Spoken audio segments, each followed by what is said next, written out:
Okay, today I'm going to explain how everything can be manipulated with frequency. So in one of my previous videos, somebody said that's so crazy, you can send electricity if it's tuned correctly, and my response to them was, you can actually manipulate anything you want with frequency. So now I'll go ahead and show that comment.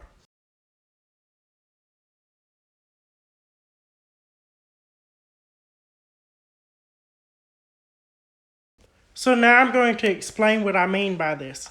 So we have atoms and molecules making up everything. So atoms are positive and negative charges, protons, neutrons, electrons, which means they're electricity because charge is electricity.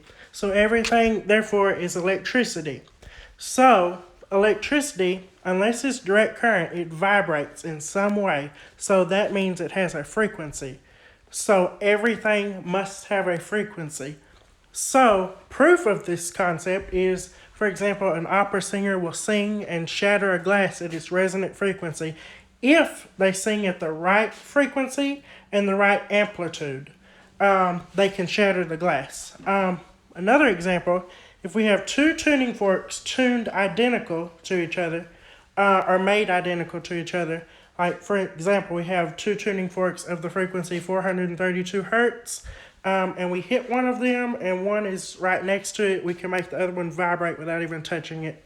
That's just a few examples.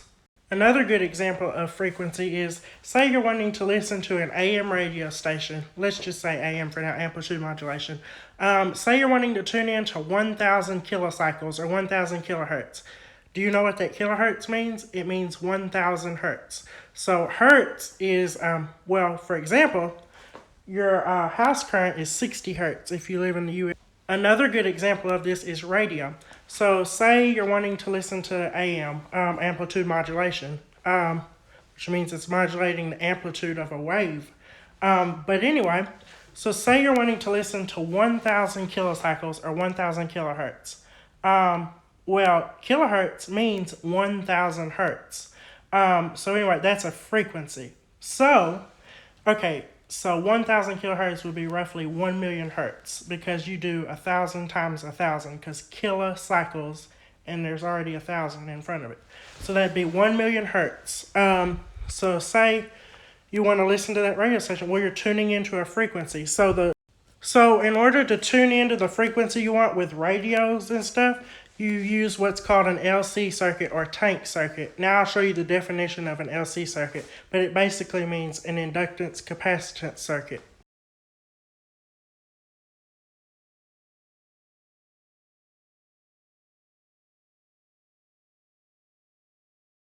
Okay, now I'm going to share something very interesting.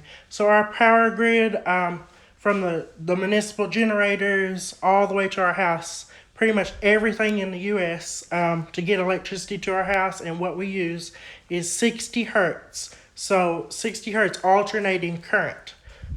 Did you know that radio waves or radio frequency or RF, whatever you want to call it, the stuff that goes from your broadcast station to your radios, the stuff you listen to on your radios, is actually alternating current as well. When alternating current reaches a frequency of between 20,000 hertz and 300 gigahertz, it's considered RF, or radio frequency. So yes, you're listening to wireless electricity on your radios. It's not the most efficient way to do it, but it works. There is more efficient ways to do this. So here is another interesting fact. Did you know that we see in wavelengths and light is in wavelengths? There's plenty of other examples of wavelengths, but did you know that wavelength can be converted into frequency? Now I'm going to show you an interesting demonstration. So here I have a diathermy machine. It's from the 1930s. I've already plugged it in. So it's using 60 hertz alternating current. It uses 110 volts at 6 amps, so roughly 650 watts of electricity. Anyway, okay, now I'm going to do my demonstration. I'm actually going to be setting y'all on this music stand so that it doesn't interfere with my phone. Also, before I do this demonstration, I would like to tell you what's going on. Okay, so first, I will touch a metal object to the cauterizing terminal on the diathermy machine, and you will observe that there are only about an inch long sparks. Then, after I do that, I will connect this coil to that cauterizing terminal, the bottom of this coil I wound, which, by the way, this coil is wound up to a fourth of the wavelength of the frequency coming out of this diathermy machine. The frequency on this diathermy machine is about 29 megacycles. So this is a fourth wavelength of 29 megacycles. So this will act like as a guide, basically, for the electricity.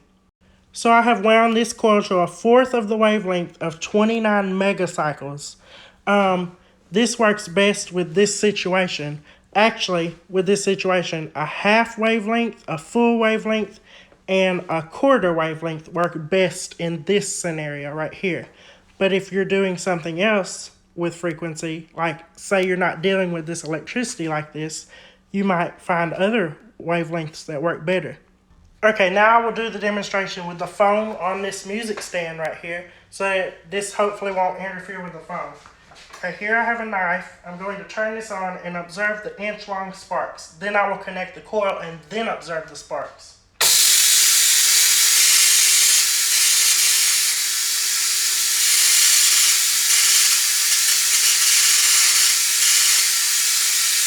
Okay, now I'm going to connect the coil. And I've added this little metal thing on the top. This acts as a capacitor to tune this as well. Okay, let's connect this.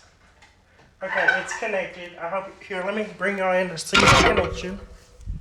Okay, there it is. I'm not going to flip my camera because it'll stop the video and I don't want to. Anyway, there's the connection. That's the only connection. Okay, let me put the phone back over here. Now watch this.